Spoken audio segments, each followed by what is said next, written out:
अस्सलाम वालेकुम। आज मैं आपसे सादुर्रहमान बन के बात करूँगा, ना कि डकी भाई। मैं नहीं चाहता कि कोई ये सोचे कि इस वीडियो का मकसद जो मेरे पे FIR हुई है उसकी कोई जस्टिफिकेशन है। I am simply here to apologise. मेरे किसी भी कंटेंट से अगर आज तक कोई भी नेगेटिवली इम्पैक्ट हुआ है, मैं उस चीज़ के लिए माफ़ी मांगता हूँ। मेरी हमेशा से सिर्फ यही इंटेंशन रही है कि मैं लोगों को एंटरटेन करता रहूँ और कुछ ना कुछ जो है वो मैं नया लाता रहूँ। लेकिन मेरे अनजाने ना अनजाने में अगर मेरे से कोई कंटेंट कभी ऐसा पोस्ट हुआ है जिससे कुछ नेगेटिवली इम्पैक्ट हुआ है, या कोई प्रमोशन ऐसी हुई है जिससे कोई नेगेटिवली इम्पैक्ट हुआ है, मैं उस चीज़ के लिए पूरे कौम से माफ़ी मांगता हूँ। Let the court handle. मैं लीगली इस मैटर को एंड तक देखूँगा। मैं कोर्ट्स के साथ पूरी तरह कोऑपरेट करने को रेडी हूँ और कर रहा हूँ। मैं इदारे के साथ पूरी तरह कोऑपरेट करूँगा और जो भी जज साहब मेरे केस का फ़ैसला लेंगे मैं वो कबूल करूँगा।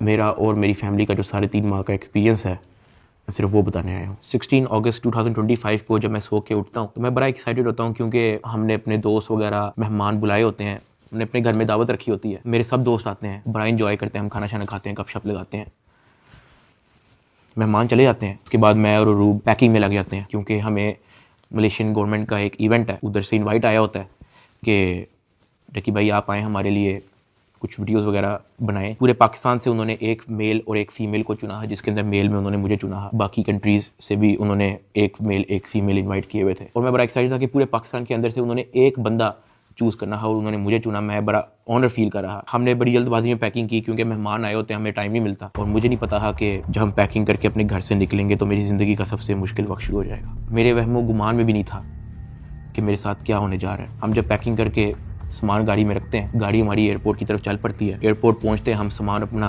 अनलोड करते हैं। रात के 9 बजे के करीब हमारी फ़्लाइट होती है। हम काउंटर पे जाते हैं और हमें अपना बोर्डिंग पास मिल जाता है। उसके बाद जहाँ पे इमिग्रेशन होनी होती है, जहाँ पे आपके पासपोर्ट पे एग्जिट स्टैंप लगती है, हम जब वहाँ पे पहुँचते हैं तो वो मेरे से पूछते हैं कि आप पे कोई FIR तो नहीं है। मैंने कहा नहीं। कहता आपका साइबर क्राइम में कोई इशू है क्या?